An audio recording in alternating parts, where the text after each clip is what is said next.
The morning sun rose over the crystal towers of Velkara, casting rainbow lights across the peaceful city below.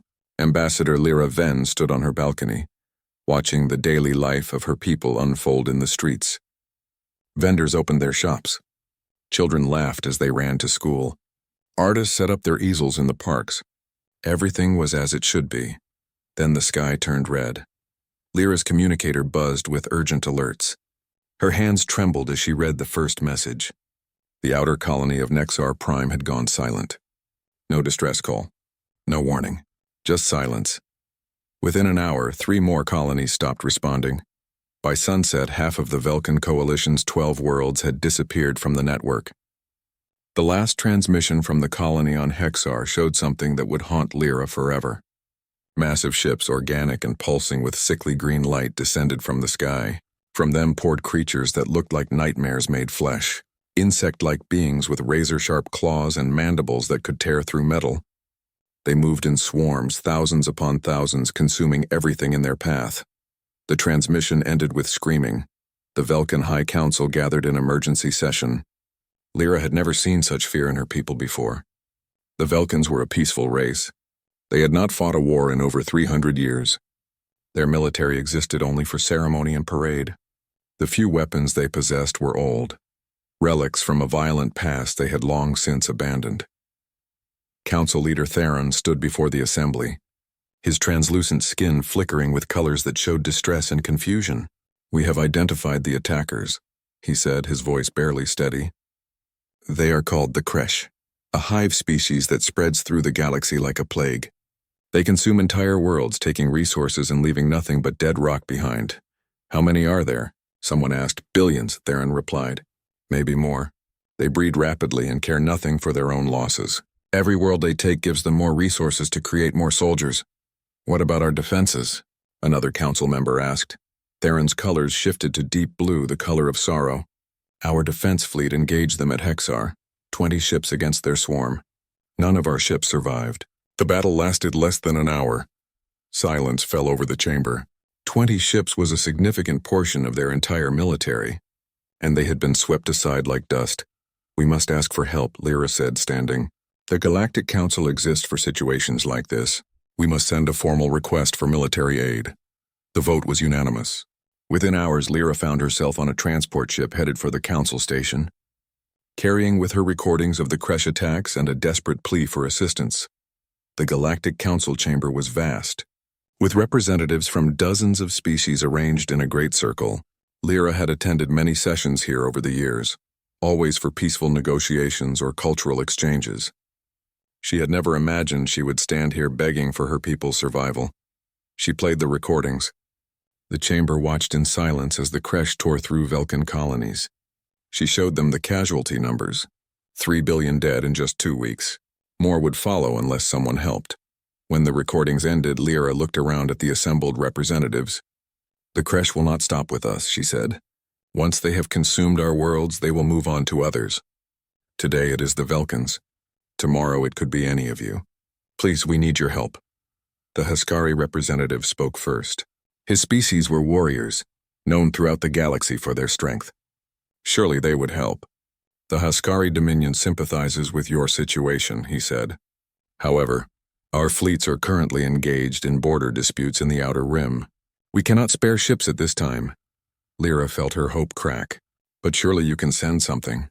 Even a small force would help." "I am sorry," the Haskari said, but his tone suggested he was not sorry at all. "We must protect our own interests first." The Torgon representative was next. "The Torgons were an ancient race with vast resources. The Torgon Collective must regretfully decline," she said. "Our treaties prevent us from engaging in conflicts outside our designated zones. Legal matters, you understand." One by one, the great powers of the galaxy offered their regrets. The Nexian Confederacy claimed the Kresh were too dangerous to fight. The Altarian Empire said they needed more time to study the situation. The Corvash Union simply stated they had no interest in getting involved. Lyra felt despair wash over her. "Is there no one?" she asked, her voice breaking. "Will you all just watch as my people are slaughtered?" The chamber was silent. Representatives looked away, unwilling to meet her eyes. Then a small voice spoke up from the back of the chamber. "There might be one option," Everyone turned to look. The speaker was a junior counselor, a small furry being named Pip from one of the outer territories. He looked nervous as all eyes fell on him. "What option?" Lyra asked, grasping at any thread of hope. Pip hesitated.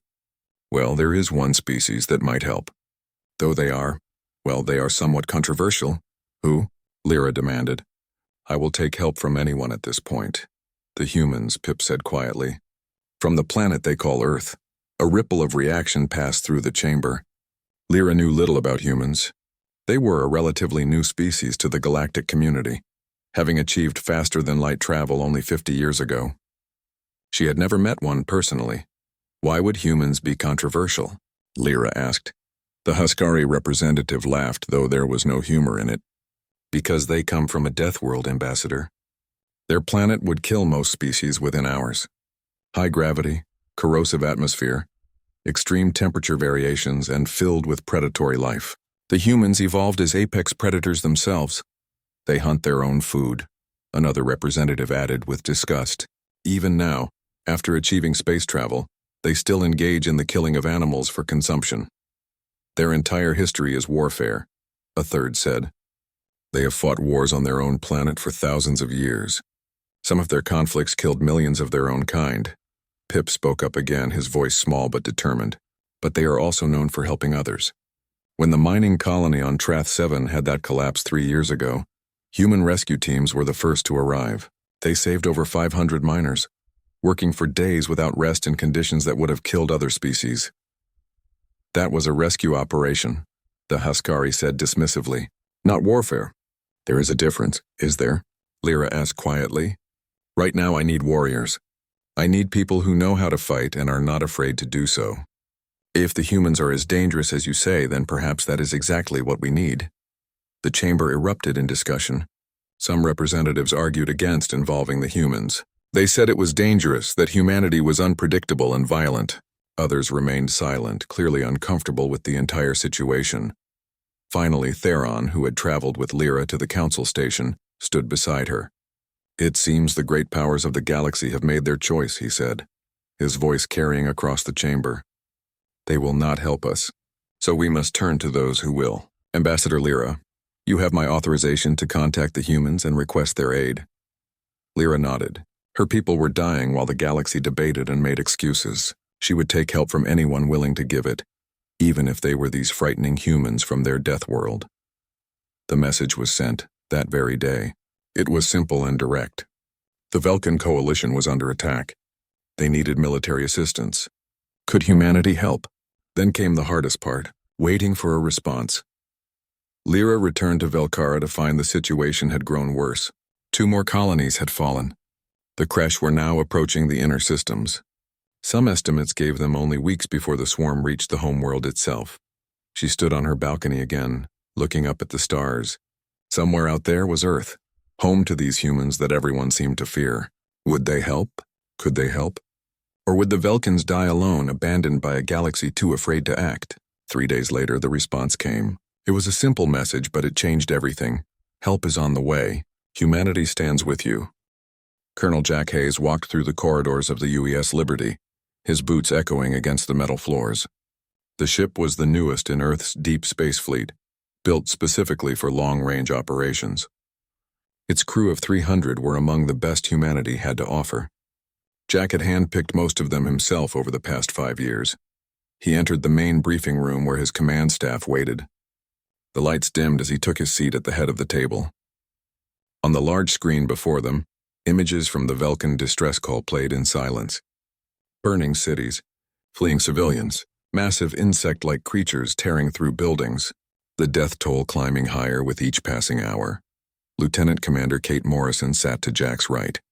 She was his second in command and had served with him since his first assignment in space. Her face remained calm as she watched the footage, but Jack could see the tension in her jaw. "They are getting slaughtered," she said quietly. "The Velkans do not stand a chance against this." Captain Ryan Cooper leaned forward in his chair. He commanded one of the escort ships in their task force. "The Galactic Council turned them down?" he asked, disbelief clear in his voice. "All of them?" "Every major power declined to help," Jack replied. He pulled up another document on the screen. The Huskari claimed their fleets are busy elsewhere. The Torgons cited some treaty restrictions.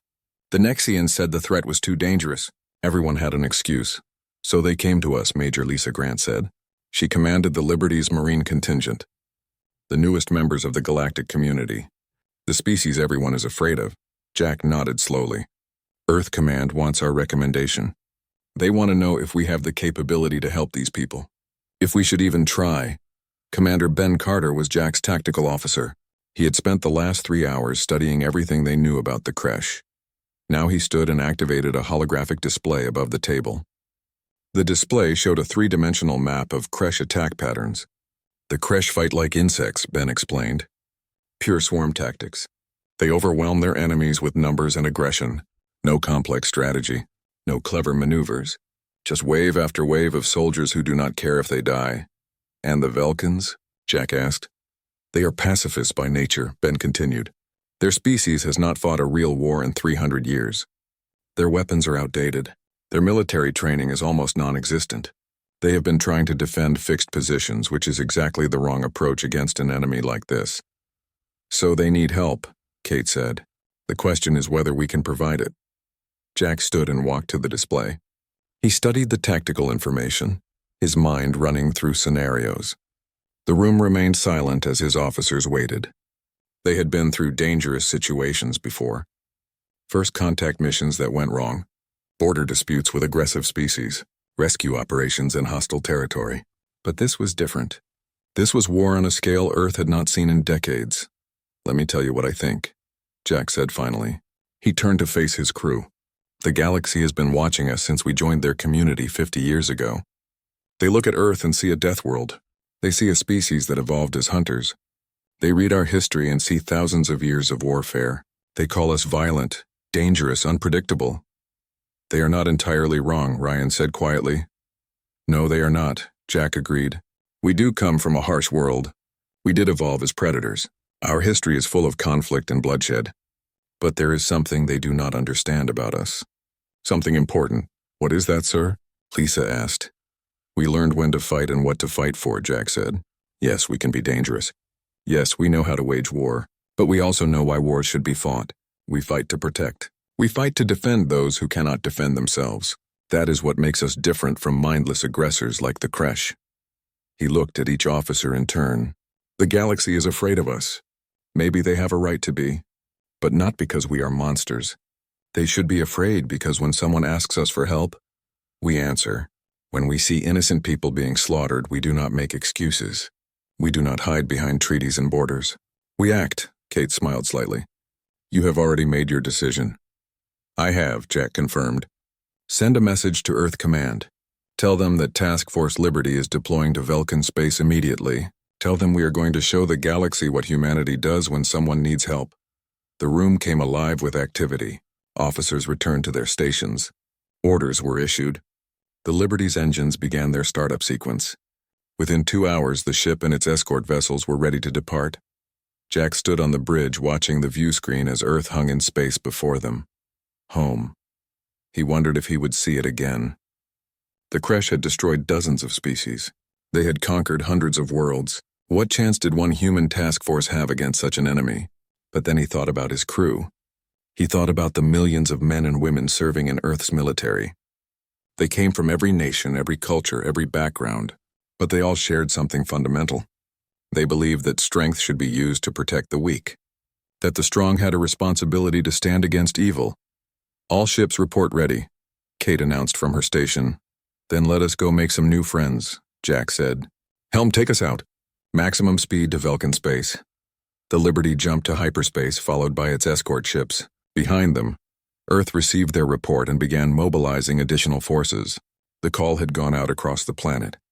Volunteers flooded recruiting stations. Factory workers shifted to military production. Scientists worked on new weapons and strategies. Humanity was going to war, and they were bringing everything they had.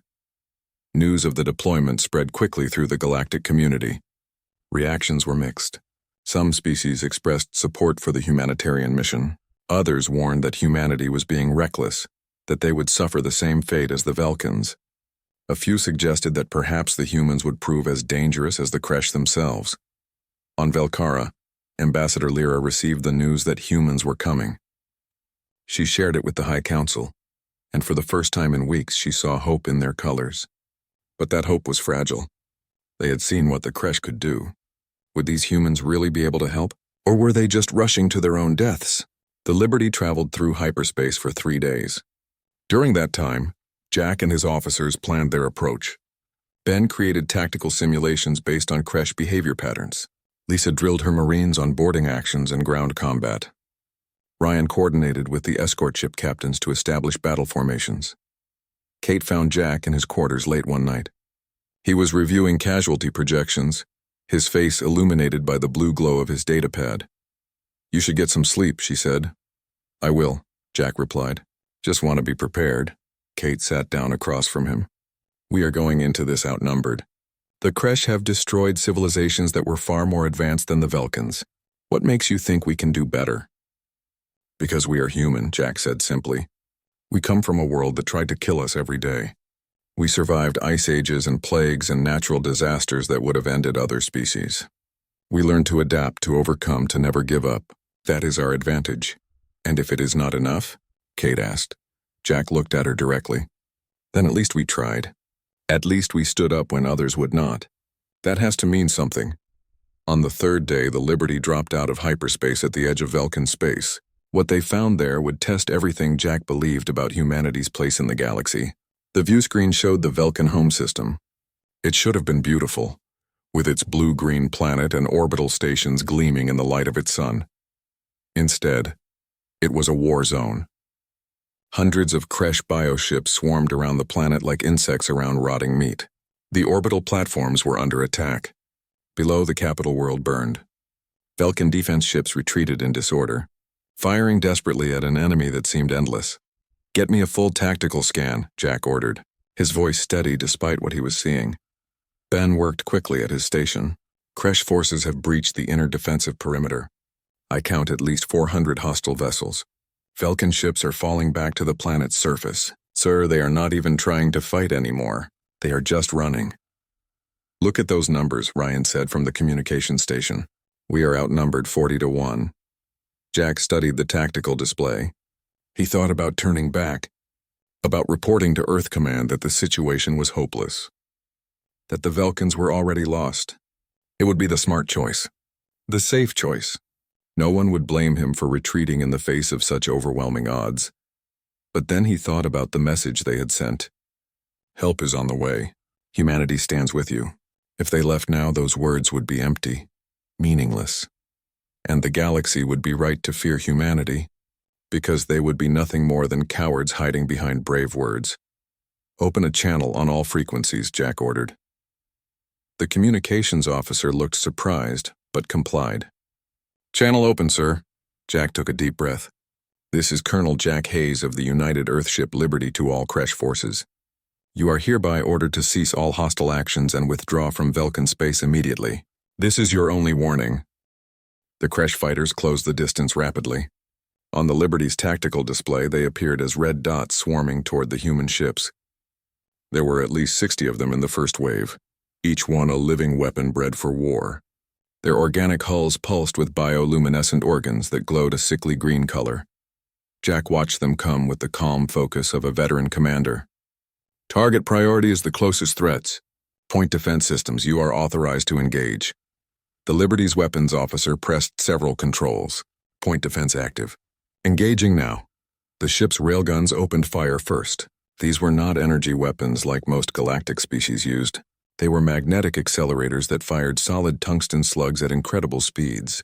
Each round traveled at a significant fraction of light speed. When they hit with the force of small bombs. The first creche fighter simply ceased to exist. One moment it was there. The next it had been vaporized by kinetic impact. The second and third fighters met the same fate. The tungsten rounds punched through their organic armor like it was paper, but there were so many of them. For every fighter that was destroyed, 2 more took its place. They kept coming in their swarm formation, firing bioplasma weapons that splashed against the Liberty's shields. "Shields holding at 90%, Kate reported from her station. "These things hit hard but not hard enough." "They are used to fighting species with weaker defenses," Ben said, studying his tactical readouts. Most galactic races use energy shields that are vulnerable to organic weapons. Our kinetic barriers are designed differently. Jack nodded. Deploy our fighters. Let us see how they handle a real dogfight. Hangar bays opened along the Liberty's hull. Human interceptors launched in precise formations, their pilots ready for combat. Each fighter was sleek and deadly, built for speed and maneuverability. Unlike the Kresh bioships, human fighters were piloted by individuals, not controlled by hive mind. Lieutenant Danny Wright led the first squadron out. His fighter accelerated hard, the G-forces pressing him back into his seat. Most galactic species could not handle such acceleration. Their bodies would break under the pressure. But humans had evolved on a high-gravity world. They were built stronger, denser, more durable. "This is Hawk Leader," Danny transmitted to his squadron. "Stay tight and watch each other's backs. These things look nasty, but let us see if they can actually fly." His wingman, Lieutenant Amy Foster, pulled up beside him. "I have your six, Danny. Let us introduce these bugs to human aerospace superiority." The two groups met in a clash of fire and fury. The Kresh flew in tight formations, moving as one unit. It was intimidating to watch. But Danny noticed something important. They all moved the same way. They all reacted the same way. There was no individual thought, no creativity. He pulled his fighter into a spiral maneuver that would have killed most galactic pilots from the G-forces alone. The Kresh fighters tried to follow but could not match his turn rate. Danny came out of the spiral with 3 enemy fighters directly in his sights. His guns fired and the Kresh ships exploded. "These things are fast," Danny reported, "but they fly like they have never heard of evasive maneuvers. They just come straight at you." "They are used to prey that runs," Jack replied from the Liberty, "not predators that fight back." "Keep up the pressure." All across the battlefield, human pilots discovered the same thing. The Kresh had numbers and aggression, but they lacked flexibility. They could not adapt their tactics. They could not think independently. Once a human pilot figured out their pattern, they became easy targets. Amy destroyed 2 fighters with a missile salvo, then dodged through a cloud of bioplasma fire. "They are trying to swarm me," she called out. 7 on my tail. Braking to assist, Danny responded. He pushed his fighter to maximum speed, ignoring the warning alarms about engine stress. He came in from above, his guns tracking the Kresh fighters that were chasing Amy. 4 of them exploded before the others even realized he was there. The remaining 3 scattered. Amy looped back and caught them from behind. "Thanks for the save." "Anytime," Danny said. "This is actually easier than the training simulations." On the Liberty's bridge, Jack watched the battle unfold with satisfaction. The Kresh had expected the humans to break and run like every other species they had faced. Instead, they had run straight into Earth's military doctrine, refined over thousands of years of warfare. "Enemy capital ships are moving," Ben announced. "Looks like they are sending in their heavy units." Jack saw them on the tactical display. 3 massive bioships, each one larger than the Liberty. They were covered in weapon ports and armor plating that looked thick enough to withstand serious damage. Behind them came more fighter swarms. "All escort ships form up on the Liberty," Jack ordered. "Concentrate fire on the lead capital ship. Let us see how tough these things really are." The human task force moved into formation, 6 ships total against an enemy fleet of hundreds. The odds were impossible by any reasonable calculation. But humans had never been particularly reasonable when it came to combat. The Liberty's main guns opened fire. Missiles streaked across space, leaving trails of white exhaust. Railgun rounds followed, moving too fast to track with the naked eye. The escort ships added their firepower to the barrage. The lead Kresh capital ship took the full force of the human assault. Its organic armor buckled under the kinetic impacts. Biomatter exploded outward as missiles found weak points. The ship tried to regenerate, its living tissue attempting to repair the damage, but the humans did not give it time. They kept firing, kept hammering away at the same spots. After 2 minutes of sustained fire, the Kresh ship broke apart.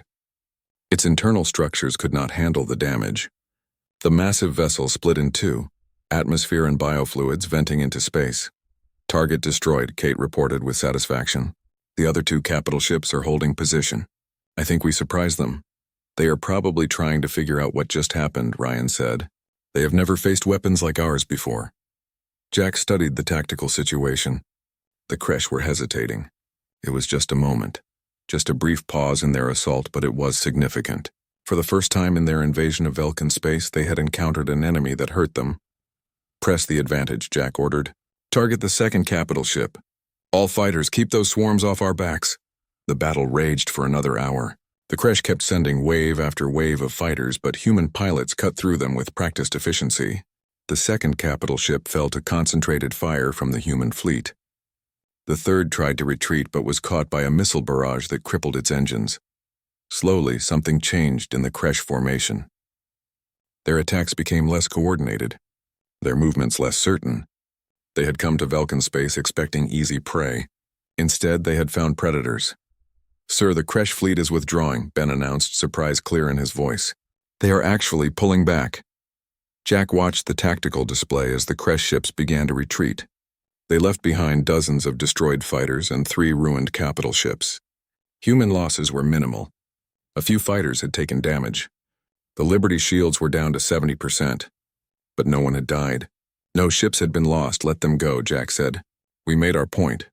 As the Kresh fleet retreated beyond sensor range, Jack opened a channel to the Velkan command center on the planet below.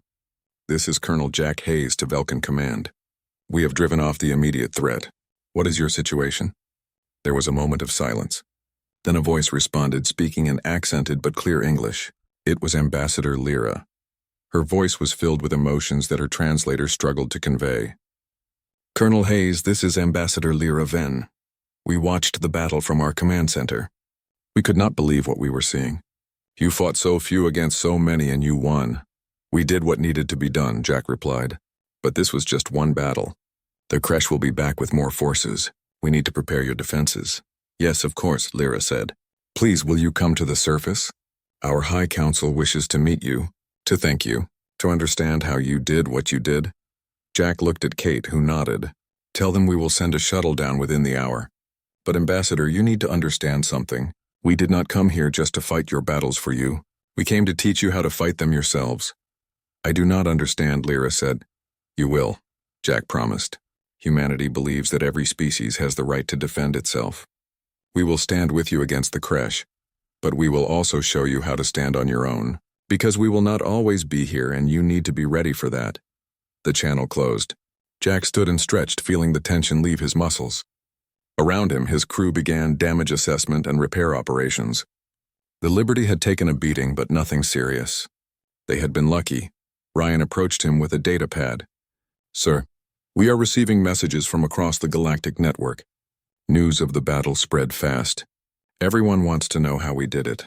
What are they saying? Jack asked. Mixed reactions, Ryan said. Some are impressed. Some are frightened. Some are calling us reckless. But one thing is clear. The galaxy is paying attention to us now. Jack smiled slightly. Good, let them watch. Let them see what happens when you ask humans for help. We do not make excuses.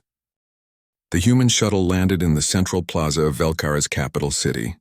As the ramp lowered, Colonel Jack Hayes stepped out into a world that was both beautiful and scarred by war. The crystal towers still stood, but several showed damage from Kresh bombardment. The streets were filled with Velkans, thousands of them, all wanting to see the humans who had driven away their attackers. Jack was accompanied by Kate, Lisa, Ben, and Ryan. They wore their dress uniforms rather than combat gear, trying to appear friendly rather than threatening. But even in dress uniforms, the humans looked formidable. They stood taller than most Velkans, their bodies dense with muscle developed on a high-gravity world. Ambassador Lyra pushed through the crowd to greet them. Her skin flickered with colors that Jack's translator identified as joy and relief. Colonel Hayes, welcome to Velkara. Your arrival has given my people something we had lost. Hope. Jack shook her hand gently, aware that his grip could easily hurt her more delicate physiology. Ambassador, hope is a good start, but we need to turn that hope into action. The Kresh will return. We need your people ready when they do. Lyra led them through the city to the High Council chamber. Along the way, Velkans reached out to touch the humans as if needing to confirm they were real. Children stared with wide eyes. Adults bowed in gratitude. Jack felt uncomfortable with the attention. He had not come here to be worshipped. He had come here to help. The High Council chamber was impressive, all soaring architecture and crystal walls that caught the light. Council leader Theron stood to greet them, his colors showing both gratitude and nervousness. Humans, you have done what we thought impossible. You defeated the Kresh in open battle. How can we ever repay such a debt? You can learn to defend yourselves, Jack said directly. We will help you. We will stand with you, but you need to understand that we cannot stay here forever. Eventually, you will need to face the Kresh without us. The council members exchanged uncertain looks. One of them, a Velkan military commander named Kent, spoke up. But we are not warriors. Our people have not fought a war in 3 centuries. We do not have your strength, your aggression, your weapons. You do not need our strength, Lisa said, stepping forward. You need our knowledge. War is not just about being strong. It is about being smart, about using what you have effectively. Ben activated a portable holographic display. It showed the recent battle, highlighting Kresh tactics. The Kresh advantage is numbers and aggression. They overwhelm their enemies with swarm attacks, but these are also their weaknesses. They do not adapt, they do not retreat. They just keep coming even when it becomes suicide. How does that help us? Kent asked. Ryan pulled up another display showing human defensive positions. We create kill zones. We funnel them where we want them to go. We use their aggression against them. When they cannot use their numbers effectively, they lose their advantage. Lyra studied the displays with growing understanding. You are saying we can beat them not by being stronger, but by being smarter. Exactly, Jack said. Look, your people are not warriors by nature. That is fine. But you are intelligent. You are creative. You can learn, and we will teach you everything we know about defensive warfare. Over the next few weeks, the transformation began. Human military advisors spread across Velkan worlds, working with local forces. Lisa's Marines became teachers, showing Velkans how to hold a weapon, how to aim, how to work as a unit. It was frustrating work at first. The Velkans were afraid of the weapons. They hesitated to use force even in training, but slowly things changed. Jack spent most of his time with Velkan commanders, teaching them tactics and strategy. He showed them human military history, battles where smaller forces had defeated larger ones through clever positioning and preparation. The Battle of Thermopylae, where 300 Spartans held off thousands. The Battle of Agincourt, where English longbowmen destroyed French cavalry. The Siege of Alesia, where Julius Caesar surrounded an army that outnumbered him. The lesson is always the same, Jack explained to a group of Velkan officers. You do not need to be stronger than your enemy. You need to be smarter. You need to use terrain, positioning, and preparation to negate their advantages. Meanwhile, human engineers worked with Velkan scientists to fortify key positions. They built defensive installations designed not for beauty, but for killing efficiency. Overlapping fields of fire, narrow choke points where the Kresh swarms would pile up, automated weapons that would fire without hesitation. The Velkans struggled with the concepts. Their architecture had always been about harmony and aesthetics. Now they were building structures designed for death. It went against their entire culture. One evening, Jack found Lyra standing alone on a balcony overlooking the city.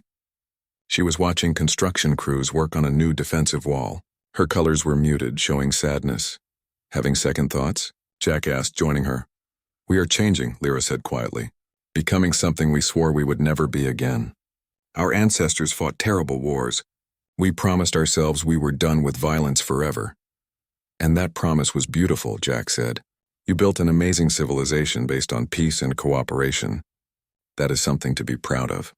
But the universe does not care about your promises. The Kresh do not care that you are peaceful. They will kill you anyway. So we must become like them? Lyra asked. No, Jack said firmly. You become like us. There is a difference. The Kresh fight because it is all they know. They are creatures of pure aggression. Humans fight when we have to, but we also know when to stop. We can be peaceful when peace is possible, but we can also be dangerous when danger is necessary. Lyra's colors shifted slightly.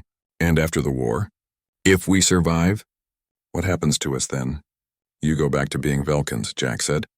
You rebuild your peaceful society. You create art and study philosophy and do all the things that make your culture beautiful. But you never forget that sometimes beautiful things need protecting. You keep your weapons close and your soldiers trained just in case. That is the price of survival in a dangerous galaxy. 2 months after the humans arrived, the Kresh returned. Their fleet was even larger this time, perhaps 2,000 ships. They had come to crush the upstart humans and finish consuming Velkan worlds. But they found a very different situation than before. The Velkans were no longer running. Human ships and Velkan ships flew together in coordinated formations. The orbital defenses had been rebuilt with human weapons, and on the ground, Velkan soldiers waited in carefully prepared positions. Jack stood in the command center watching the Kresh fleet approach. Beside him, Lyra and the Velkan commanders monitored their forces. Everyone was nervous. This would be the real test. "They are coming straight for the capital," Ben reported. "Same tactics as before. Pure aggression." "Then we give them what they want," Jack said. "Open the corridors. Let them think they can break through." The Kresh fleet charged forward, their bioships pulsing with excitement. They entered the approach vectors that led directly to Velkara.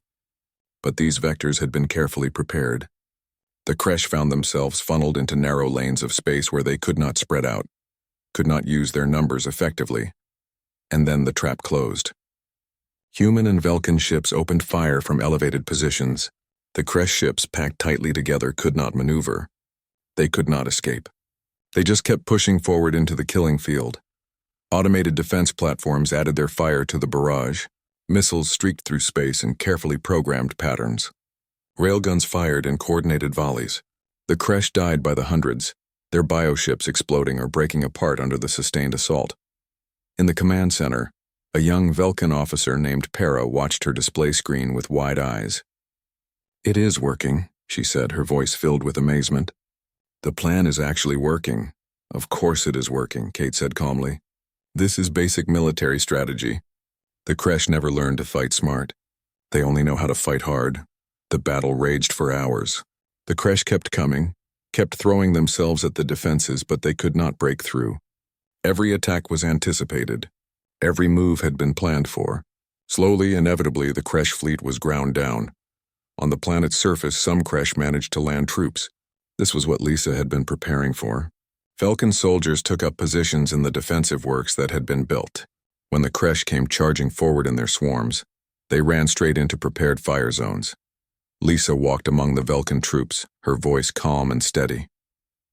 "Remember your training. Fire in controlled bursts. Do not waste ammunition. Let them come to you." A Velkan soldier named Tesh crouched behind a barrier, his weapon trembling in his hands. He had never shot at a living being before. The Kresh soldier charging at him looked like something from a nightmare, all chitin and claws and snapping mandibles. "Shoot it," Lisa said firmly, "or it will kill you and everyone behind you." Tesh closed his eyes and pulled the trigger. The weapon bucked in his hands. When he opened his eyes, the Kresh was down. Dead. He had killed something. His skin flickered with horror at what he had done. "You did well," Lisa said. "You protected your people. There is no shame in that." Around him, other Velkan soldiers were firing. They were clumsy, inefficient, nothing like human Marines. 6 months had passed since the humans first arrived in Velkan space. The war continued, grinding forward with brutal persistence. More human ships arrived each week, bringing supplies and reinforcements. But the Kresh also kept coming, wave after wave, as if their numbers were endless. Colonel Jack Hayes stood in his quarters aboard the Liberty, looking at a photograph displayed on his desk. It showed his crew from 6 months ago, all of them smiling during a training exercise back on Earth. His eyes lingered on one face in particular. Commander Ben Carter, his tactical officer and friend. Ben was dead now. Killed 3 weeks ago during a Kresh boarding action. A swarm of their soldiers had breached the hull of an escort ship. Ben had sealed himself in the compartment with them and vented the entire section to space. He had saved 43 crew members that day. The cost was his own life. There was a knock on the door. Jack turned away from the photograph as Ambassador Lyra entered. She had requested this private meeting, saying it was important. "Thank you for seeing me," Lyra said. Her colors were subdued, showing concern and sadness. "Of course," Jack replied. "What can I do for you?" Lyra hesitated before speaking. "I wanted to thank you again for everything your people have done, but I also need to ask you something difficult. How much longer can you stay? How many more of your people will die for us?" Jack was quiet for a moment. He gestured for her to sit, then took the seat across from her. "We will stay as long as you need us. That is the promise humanity made when we came here." "But at what cost?" Lyra asked. "I have seen the casualty reports. 117 humans have died defending our worlds. Your commander, Carter, Lieutenant Amy Foster, So many others. They came here to help strangers and they died for us. They died defending innocent people from monsters, Jack said firmly. There is no better reason to fight. No better cause to die for. But these are my people's enemies, not yours, Lyra said. You have no obligation to us. The galaxy turned us away. Only you answered our call. Why? Why would humans sacrifice so much for a species you barely know? Jack leaned back in his chair, considering his words carefully. Do you know what Earth is like, Ambassador? Our world tried to kill us every day. Predators hunted us. Diseases struck us. Natural disasters destroyed our cities. For thousands of years we struggled just to survive. I have heard this, Lyra said, but here is what most species do not understand. Jack continued.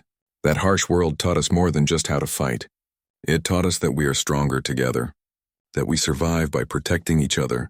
When a human sees someone in danger, we do not calculate the cost. We do not ask if it is worth it.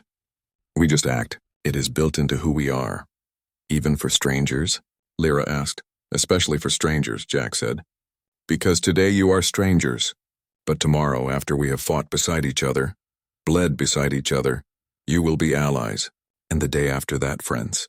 That is how humans work. We do not abandon people who need help. It is not in our nature. Lyra's colors shifted to something warm. Your species is remarkable. Dangerous, yes, but also kind in ways the galaxy did not expect. We can be both, Jack said with a slight smile. That is what makes us human. The conversation was interrupted by an urgent communication from the bridge.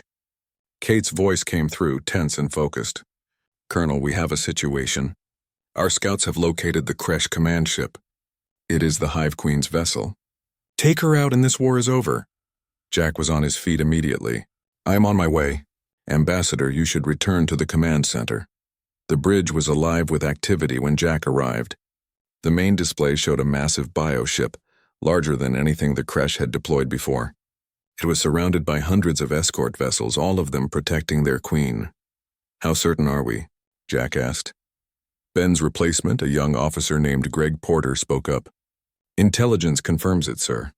All Kresh forces receive their orders from the Hive Queen.